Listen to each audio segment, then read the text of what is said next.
Hey, everybody.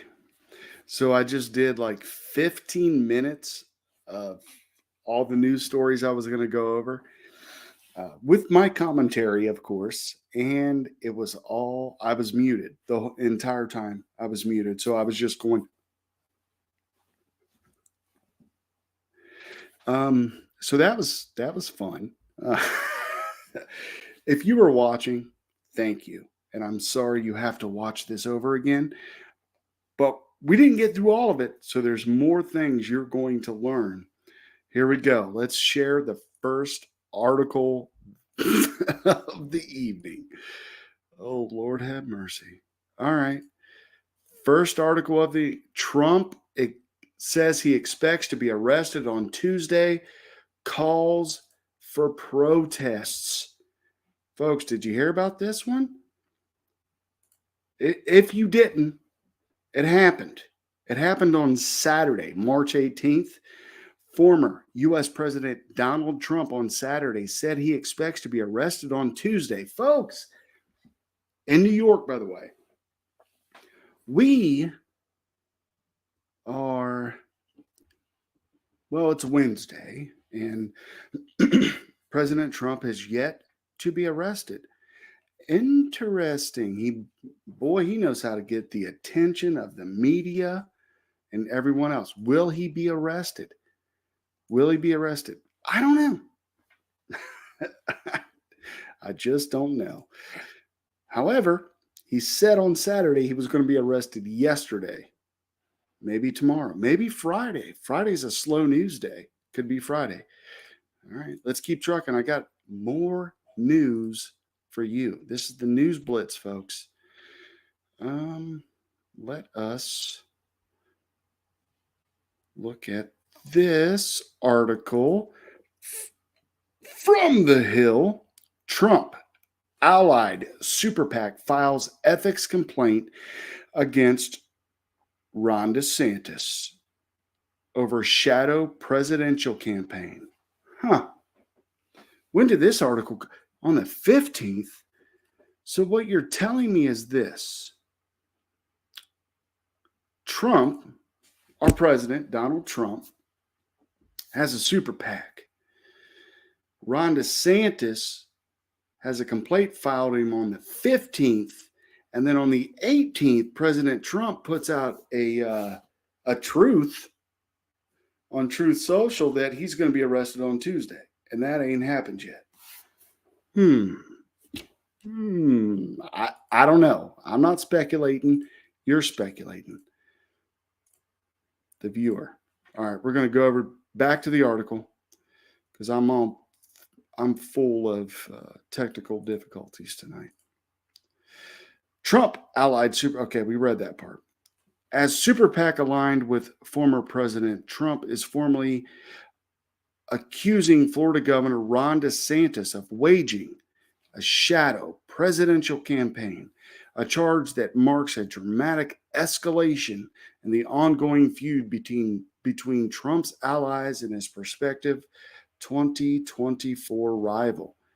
The group, Make America Great Again, Inc., is filing a complaint with the Florida Commission on Ethics, alleging that the combined force of pro-DeSantis super PACs, state-level political contributions, and the governor's personally lucrative book tour amounts to a de facto White House bid.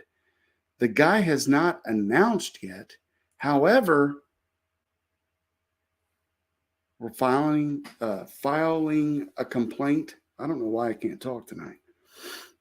Against him. Weird how that happens. All right, let's keep on going through the news. Got plenty of stuff to talk about.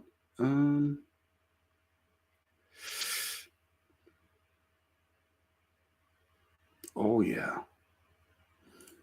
So, in other Ron DeSantis news, this is from Arcamax, current news, Arcamax. Florida rule would expand so-called Don't Say Gay to 12th grade. What is that actually? Do the Republicans and the conservatives call it don't say gay? Do conservatives not like gays? No. Many conservatives accept that lifestyle. Many of them. Some conservatives are gay. It is what it is. It's only when folks put bills forth where they don't want sexuality taught in school by government employees, that should be left to the parents. But when that's put up, it's don't say gay, don't say gay. Nobody's saying don't say gay. But anyway, let's see what this article says. Orlando, Florida. The DeSantis administration next month could exclusively bar all public school teachers from providing classroom instruction on sexual orientation. Why is that needed in a public school? Why? Or gender identity. That's taught in science class. There's two genders, and then folks decided to make up other things, and here we are. A move that would expand Florida's controversial 2022 law and go even further than the legislation Republican lawmakers are pushing in Tallahassee this spring. Folks, my entire life going to school, there was two genders, male and female. And then when people started feeling that they were something else is when we decided to change all this up. Science doesn't care about your feelings. It just doesn't, right? Trust the science. It's the science. Remember all these thoughts we've had over the last few years? Well, science taught for many years that there were only two genders. Now we're switching things up a bit. And I frankly do not understand. All right. So there's that. So Ron DeSantis was against Operation Warp Speed. Who was the head of that? Donald J. Trump was the head of Operation Warp Speed. He touted it. He went to rallies and told people, get your vaccine. I had it. I've had it. I've had it. There it is. I've had it. I don't have the voice yet. I'll get it. I've had it. Get the vaccine. I've had it. And then now all of a sudden, we're supposed to be mad that Ron DeSantis is going to run for office? No. The best man wins. Hey, I'm a conservative dude. I'm going with the winner. Who's the winner? The only reason Trump's filing complaints and his super PACs, and then it's saying, oh, I'm going to be arrested. Why is that? Why is that? All right. You're on an up road hill there, buddy. This is something I found interesting today. Should we stay? Now, we'll come back to Ron DeSantis. Let me put up another article here. Florida. No.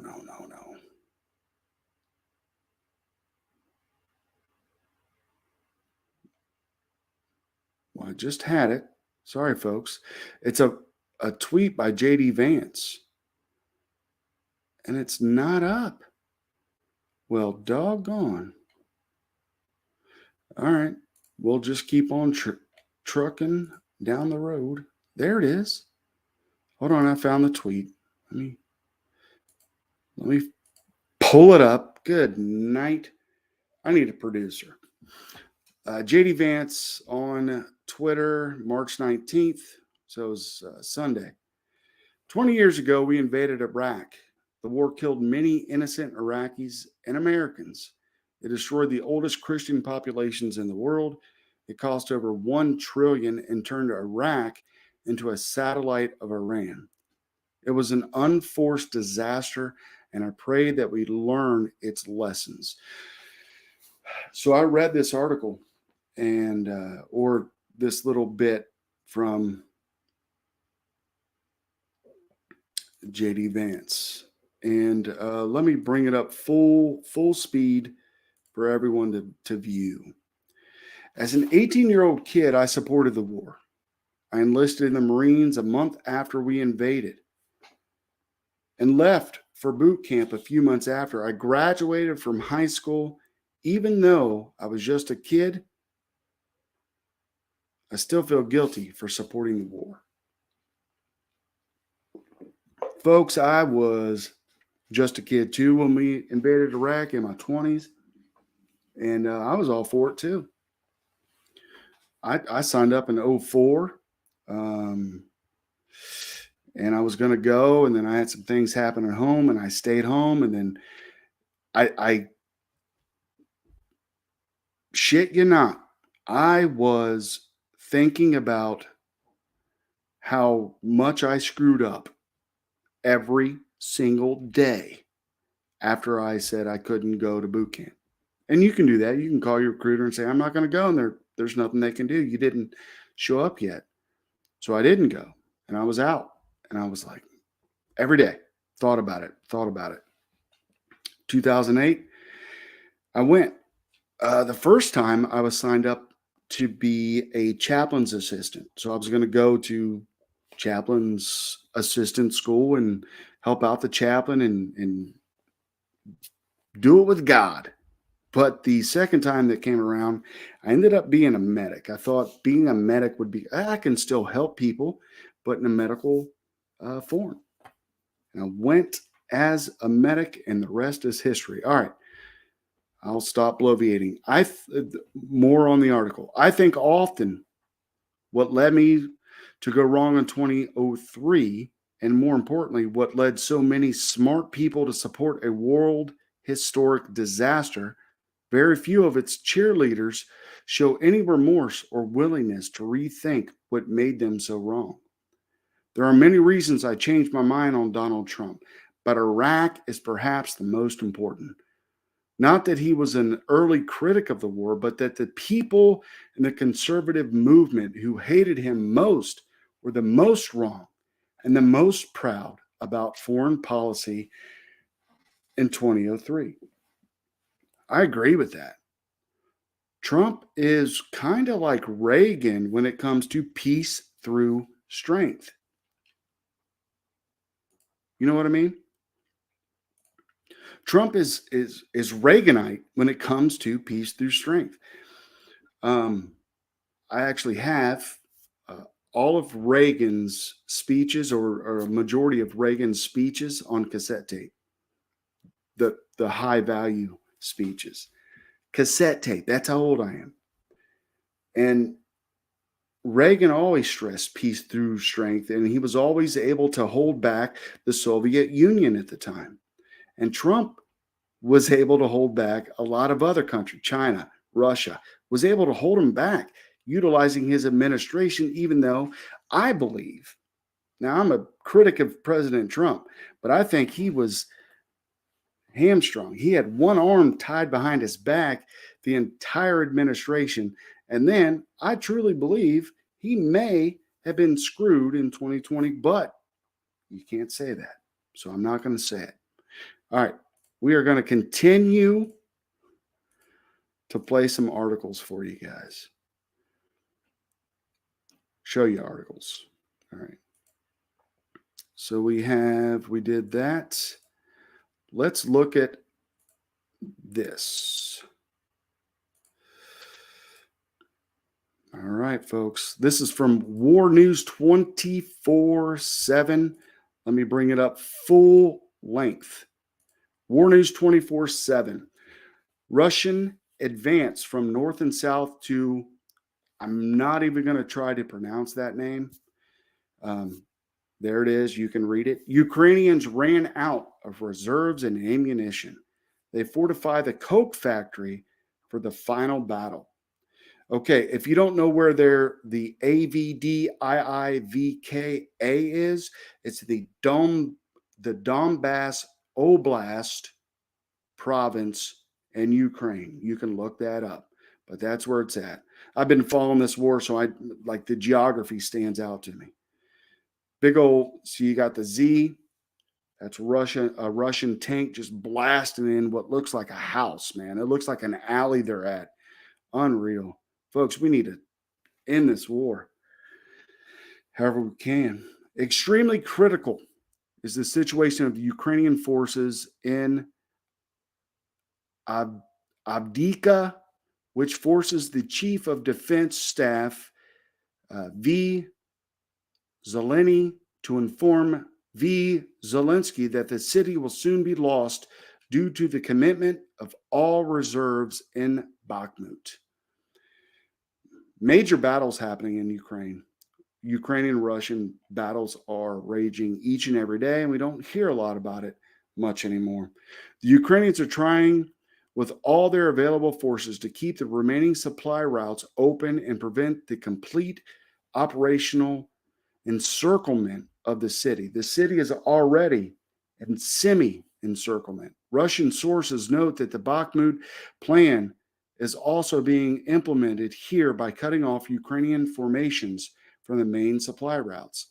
Russian units attacking the area are the 1st Army Corps of the DPR, the 53rd Mechanized Brigade, the 72nd Mechanized Brigade, the 6th Independent Sniper Battalion, units of the 59th Mechanized Infantry Battalion, as well as the 55th Artillery Battalion. The city is a strategic hub and is an industrial center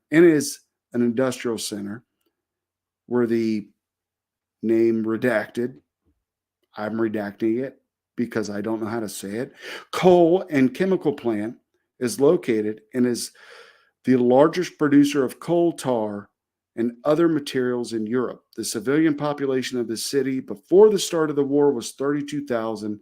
Now it's like 2,000. So, folks, it's getting pretty heavy in Ukraine. Russia, Ukraine. We've been hearing about that a lot lately. Did you know that President Vladimir Putin was visited by Xi Jinping from the CCP? See, I say the CCP because I have nothing against the Chinese people. It's the Communist Chinese Party, who I believe is an enemy to the United States. That's my position. So let's look at this. Xi Jinping tells dear friend Putin, change is coming as he leaves Moscow. Folks, there it is. Xi Jinping tells dear friend Putin, change is coming as he leaves Moscow. Isn't this interesting? Let's play this video real quick.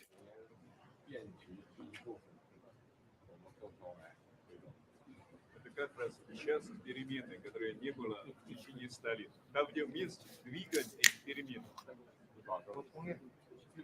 Перекиньте, пожалуйста, дорогие. They're in agreement. They're in agreement, folks.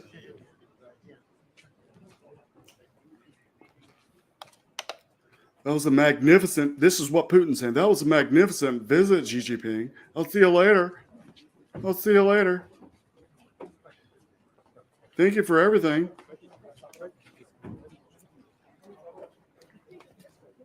Bye-bye. See you later. Come back next year. All right. There it is, folks. There it is.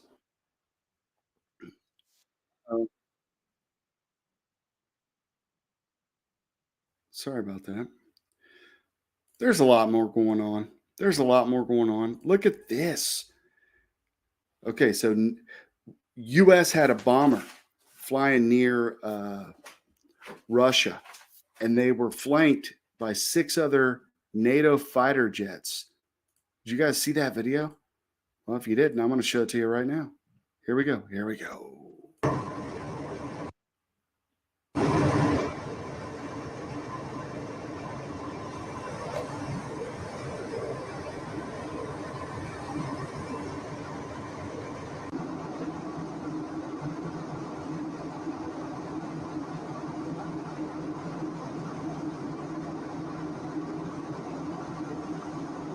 Look at that, dude.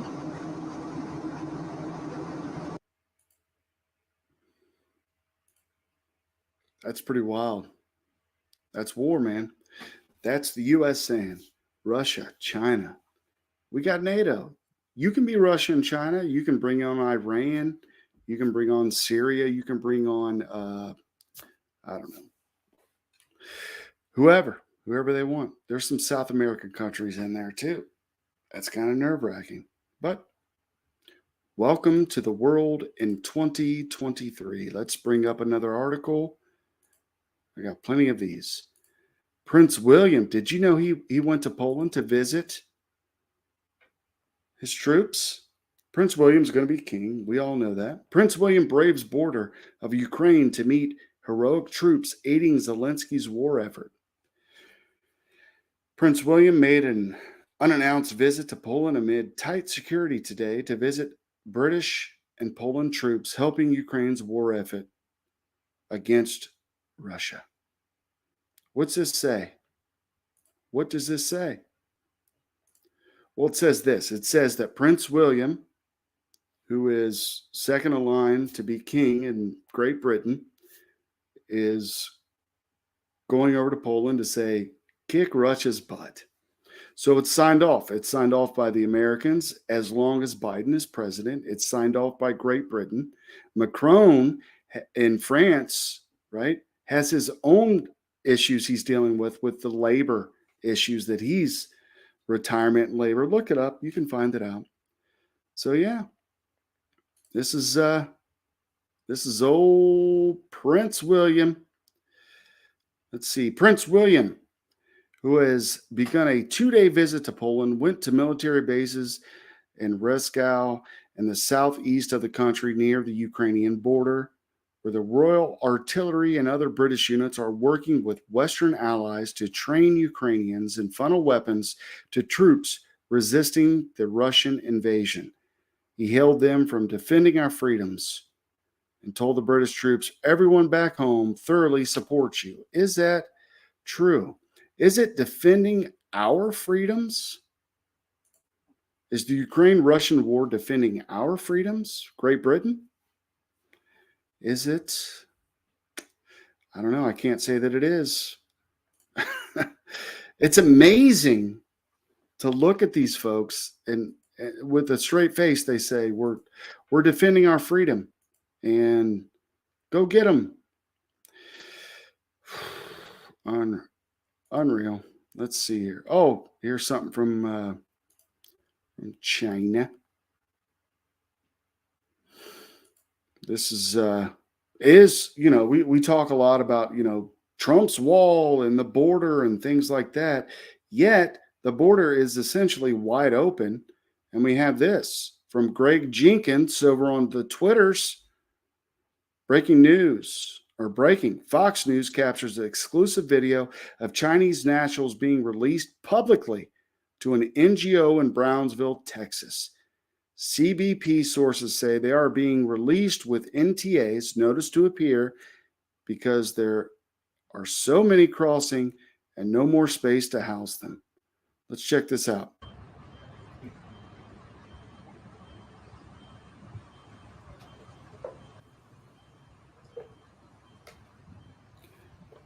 Not military. Oh, wait, they are military-age men. Military-age Chinese men coming into the border of Brownsville. China is our number one enemy. This is perfect. This is perfect. This is allowed to happen, folks. Wow. That, frankly, is unreal. We have military-age Chinese coming in to our southern border. It's not Mexicans and Guatemalans and Argentinians. No, Chinese. How do you get from China to Mexico? And why so many? Folks, if you're in the United States, prepare. All right, let's keep going with the news here. All right. Yeah. Vladimir Putin says Russia supports the use of the Chinese yen for conducting transactions between Asia, Africa, and Latin America. This stance aligns with the ongoing trend of de-dollarization and the shift toward a multipolar global order. Folks, look up BRICS. Look up BRICS, all capitals. It's kind of like NATO, but it's BRICS. Look them up. They are trying to shift from the United States being the superpower. That's all we've known. Anyone watching this video, we've only known the United States being the world's superpower. That's what we've known. And it is shifting due to weak leadership in the United States. That's my opinion. Let's play this. If we can. If we can. It's not playing. Let's see if we can get it to play. If it's not going to play, okay, it doesn't appear that it's going to play. Basically, Putin said, hey, I'm all for switching from the dollar to the yen because, well, the Americans don't like me no more. And guess what? I don't like them anymore. So I'm going to team up with China, Iran, Argentina, whoever, and we're gonna take out the Americans. That's what we're gonna do. We're gonna do it financially, possibly militarily. It wouldn't happen. Ladies and gentlemen, if any foreign troops tried to occupy any part of the United States, that'd be a rough day for you. We have the Second Amendment. And now Biden wants to take away the Second Amendment? Brother, are you just trying to hand over the United States? I think he is. All right. We're going to go to CNBC. CNBC.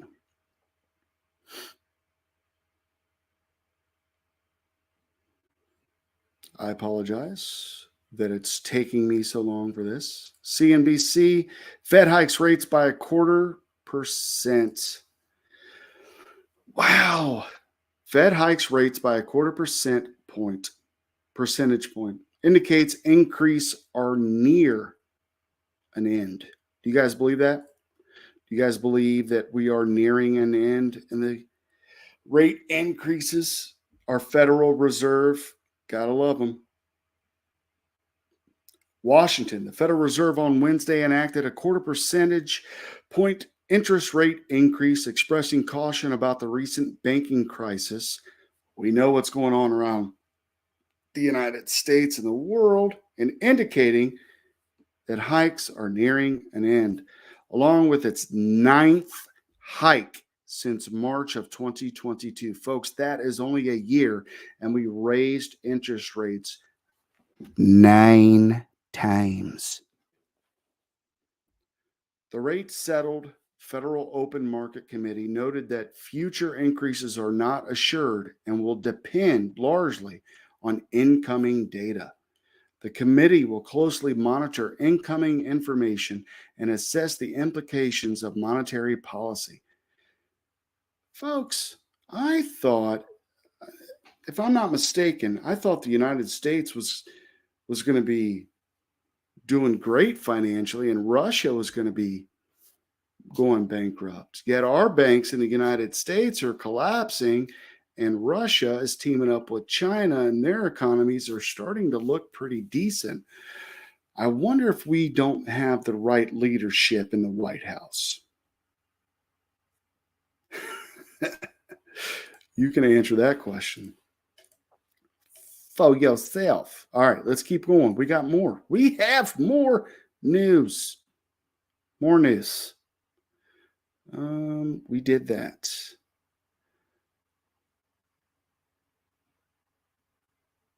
Yeah, might as well play this. Here, how about a video, folks? I know you need a video. You're tired of hearing me bloviate. But that video isn't going to work, is it? Oh, well.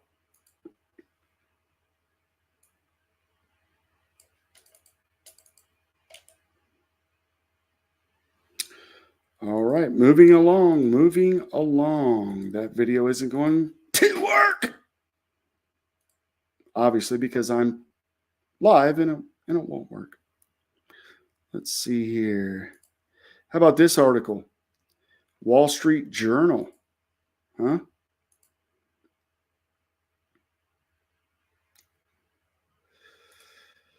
It wasn't just Credit Suisse. Switzerland itself needed rescuing. Oh, this is a worldwide crisis. Crisis threatens an economic model and national identity built on safeguarding the world's wealth. Zurich. The chairman of Switzerland's largest bank received an urgent call last week. On the other end were 3 top Swiss officials who delivered an ultimatum dressed up as a proposal. UBS Group AG needed to rescue its failing rival. For any country, it would be a financial emergency. For Switzerland, the stakes verged on existential. Its economic model and national identity, cultivated over centuries, were built on safeguarding the world's wealth. It wasn't just about a bank. Switzerland itself needed rescuing. That's from the Wall Street Journal, folks. You can check that out there. I'm going to let that sit where it is and let you guys go check that out. All right, let's keep on trucking, folks. We're going to share another article. Another video, if you will. Let's see here. Oh, yeah. Vivek Ramaswamy. This is what he's another candidate. If you didn't know, Donald Trump's running, Nikki Haley, these are official candidates, and Vivek Ramaswamy, who is an Indian American from the great state of Ohio. I'm from Ohio, and I kind of like this guy. And I'm going to put him up here for y'all to check out too.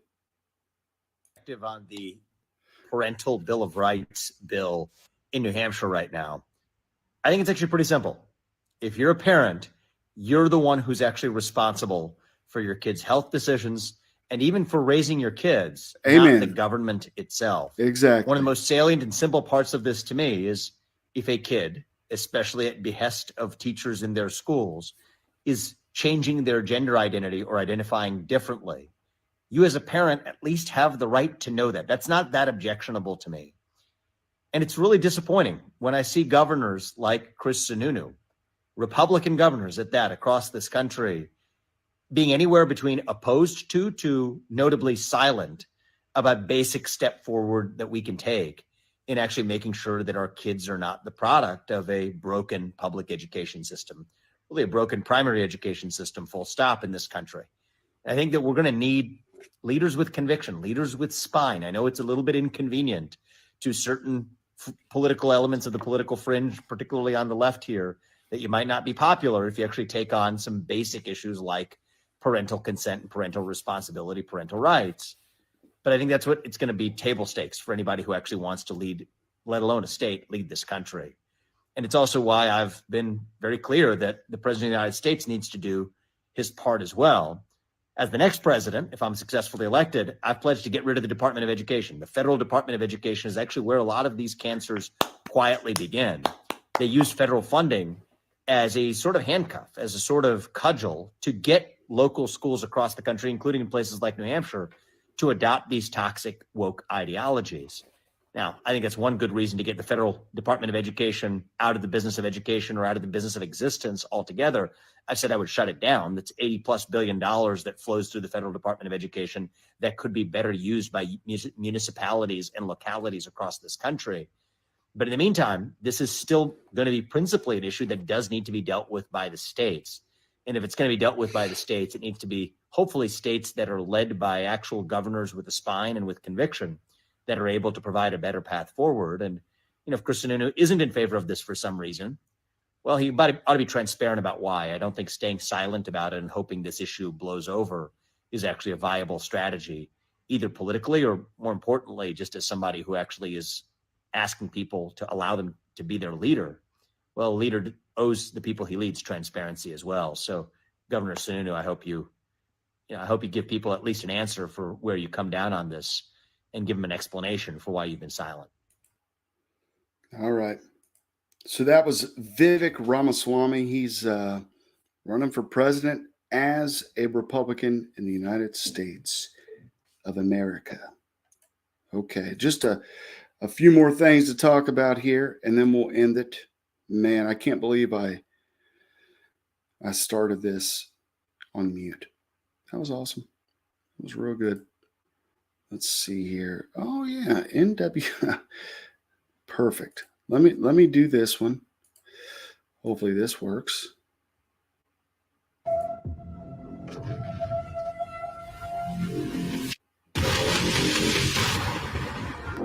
Ban assault weapons now. Ban them now.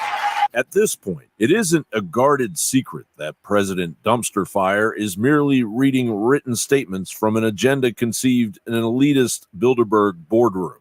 We're tracking the climate crisis. We're tackling it. We're strengthening the global health and promoting food security. In the meantime, my executive order directs my attorney general to take every lawful action possible to move us as close as we can to universal background checks. It's like me doing a live. Legislation. It's just common sense. Biden is telling us in his own little unique way that his handlers are panicking that 4 in 10 American households contain guns. Republicans should pass my budget instead of calling for cuts in these services or defunding the police or abolishing the FBI, as we hear from our MAGA Republican friends. Right now, you can't go out and buy an automatic weapon. You can't go out and buy a cannon. And for those brave right-wing Americans who say it's all about keeping America's independent and safe, if you want to fight against the country, you need an F-15. You need something a little more than a gun. No, I'm not joking. Think about this. The blood of patriots and all this stuff about how we're going to have to move against the government. Well, the tree of liberty is not water with the blood of patriots. What's happened is that there never been, if you want to think you need to have weapons to take on the government, you need F-15s and maybe some nuclear weapons. And once we get further down the road of the madness of an engineered economic collapse replaced by CBDCs and 15-minute cities, all hell is finally going to break loose. The whole 15-minute city ideology is not a grassroots initiative. It's actually a global initiative, a top-down global plan under UN Agenda 21-2030 to really roll out the 17 sustainable goals under net zero. You think it's a green agenda to actually save the planet. It is not. It was implemented at the Earth Summit in 1992 by a bunch of oil billionaires, crooks. You're actually protecting your family by getting vaccinated. Well, I heard that it doesn't cure it and it doesn't stop you from getting it. It's very, very good at protecting you. It takes years to create vaccination. Well, it used to take years. Okay, it used to. You know how many years were invested in this approach? About 20 years of science. And 9 months is definitely not enough for nobody to be taking no vaccination that you all came up with. If it allows thousands of people like you don't get vaccinated, you're going to let this virus continue to percolate in this country and in this world. Something like the common flu then, right? You know how many people died of the flu the last year? I mean, not this year, virtually none, but the previous year, about 20 to 30,000. You know how many people have died from COVID-19 in the United States? 600,000 Americans. Well, the number that you all giving that died, that's once again, that's you all's number. Our campaign is about fear. It's about inciting fear in people. You all attack people with fear. That's what this pandemic is. Biden is also desperately bailing corruption out of his sinking lifeboat, as is evident with Hunter's last-minute legal attack. Hunter Biden is going to open up the biggest can of worms on discovery because he's going to have to show how he was damaged. Hunter Biden's lawyers are trying to say that this money, these 2 tranches of $3 million that went to Rob Walker, a Hunter Biden business associate and friend, was seed money, was sort of prepayment for future work to be done. That's ridiculous. Hunter Biden and his business partners were doing work for this Chinese energy conglomerate for the last 2 years of Joe Biden's vice presidency. They were owed money.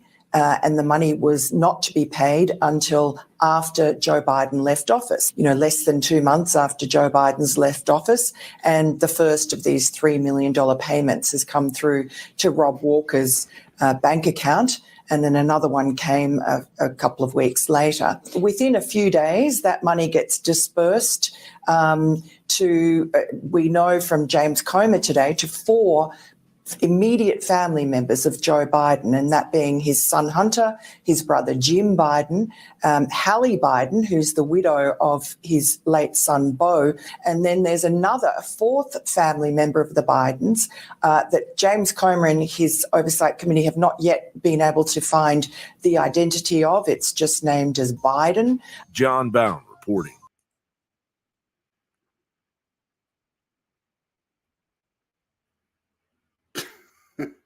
All right, folks, there's that. Those are the news stories I find interesting and important today, Wednesday, March 22nd, 2023. I hope you will join me later this weekend, Sunday, 9:45 p.m., the Red Rooster, me, Doc, Rooster and Doc and Friends, Rooster, Doc and Friends, 9:45 p.m.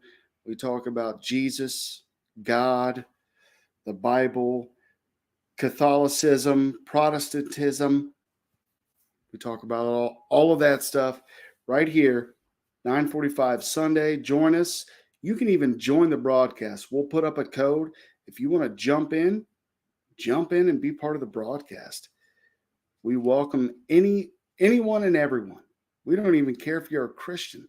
You can tell us why Christianity is stupid. How about that? Anyway, thanks for watching this video or watching live or whenever you watch it. I appreciate it. Subscribe, like, comment. Yeah. So you hear more and see more. We'll talk to you later. Thanks again.